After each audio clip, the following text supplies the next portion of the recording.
छोड़िएगा तो फिर इन 58 सीटों में आपको कांटे की टक्कर खुले तौर पर नजर आने लगेगी। 3 संदेश बहुत साफ निकले हैं।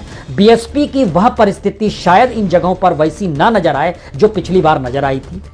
बीजेपी की भी वह स्थिति इस बार नहीं नजर आएगी जैसी पिछली बार थी। समाजवादी पार्टी और आरएलडी इस दौर में बढ़त बना लेगी। इस क्षेत्र में यह भी हो सकता है। बहुत साफ तौर पर यह नजर आ रहा था, जो भी वोट देने आ रहा था वो वोट बर्बाद करने की स्थिति में नहीं था। जाट वोट बैंक की एकजुटता खुले तौर पर नजर आई। कुछ जगहों पर उम्मीदवारों के आश्रय बीजेपी ने सेंध लगाने की कोशिश जरूर की, जहां पर उसने जाट कैंडिडेट को उतार दिया, लेकिन परिस्थिति ऐसी थी जहां पर लगभग 60 से 70% जाट वोट बैंक एकमुश्त एक साथ खड़ा रहा। दूसरी बड़ी बात थी कि मुस्लिम वोटर एकजुट रहा। वह पिछली बार की तरह भटका नहीं है।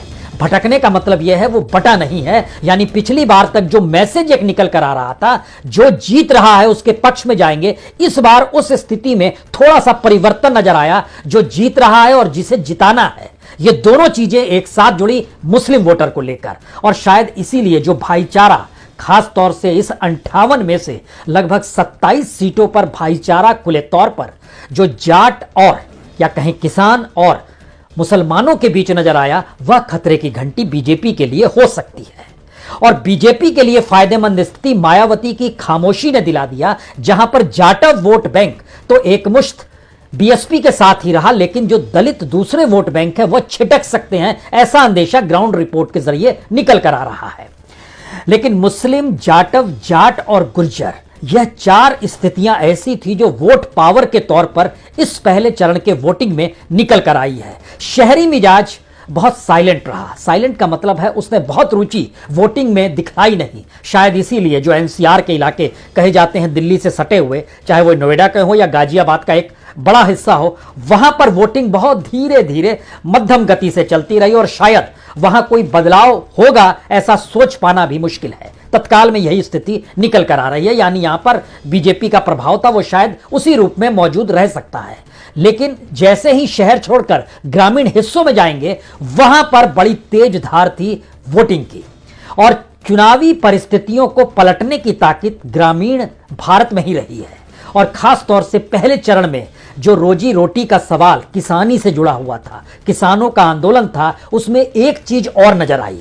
किसान आंदोलन जब चल रहा था उस समय पंचायत और महापंचायतों ने जो किसानों को एकजुट किया था, जातियों के बंधनों को तोड़ा था, वह चुनाव आते आते नई परिस्थितियों को देखने लगा। हालांकि मतदान के बीच में जब यह खबर आई कि किस रूप में लखीमपुर के आरोपी को जमानत मिल गई है, इसने एक नई परिस्थिति पैदा की। लेकिन उन सब के बावजूद भी यह एकाएक कुछ नहीं होता है, वो एक परिस्थिति बनी हुई थी। इसका प्रभाव आप 23 तारीख को जब लखीमपुर में चुनाव होंगे उससे संदेश जाएगा। लेकिन 2 सवाल फिर भी वोटिंग के दौर में जब लखीमपुर के आरोपी के छूटने की खबर आई, 2 सवाल राजनीतिक विश्लेषक लगातार कहते रहे। एक, क्या यह परिस्थिति ऐसी है जिसमें योगी आदित्यनाथ की राजनीति पे मट्ठा डालने का काम लखीमपुर के आरोपी को छोड़कर किया गया है, जिसे अभियुक्त बनाया गया था?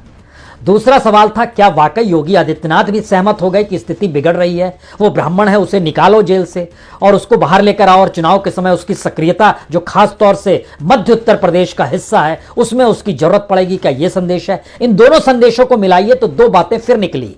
क्या बीजेपी संकट में है और क्या बीजेपी अब एक एक वोट और एक एक समुदाय विशेष पर ध्यान देने की स्थिति में आना चाहती है? क्योंकि जो असुरक्षा का मुद्दा बीजेपी ने इस पश्चिम उत्तर प्रदेश में खड़ा किया था उसका असर नजर आया, इससे इनकार नहीं कर सकते हैं।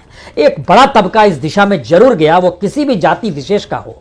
उसके भीतर वो सवाल लगातार था कि असुरक्षा और सुरक्षा के बीच बीजेपी ही खड़ी हुई है, तो क्यों नहीं बीजेपी के साथ जाएं? यह मुद्दा जरूर रहेगा जो वोटों में सेंध लगाता है, जिसकी कल्पना शायद गठबंधन ने यह सोचकर की होगी कि ये हमारे साथ आ जाएंगे। दूसरा बड़ी बात इस दौर में नजर आया कि समाजवादी पार्टी का ऑर्गेनाइजेशन बहुत मजबूत है और आरएलडी का ऑर्गेनाइजेशन बहुत कमजोर है।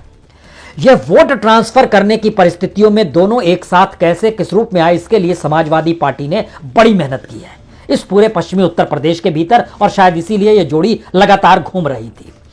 जो दूसरा सवाल इस जगह से निकल कर आया, खास तौर से किसान आंदोलन को लेकर इस पूरे किसानी क्षेत्र में जिसको जाटलैंड के तौर पर भी पहचान है और 23 सीटें मानी गई, अगर जहां जाट एकजुट हो जाए और साथ में अगर मुसलमान आ जाए तो बीजेपी चाहकर भी वहां कुछ भी नहीं ले सकती है।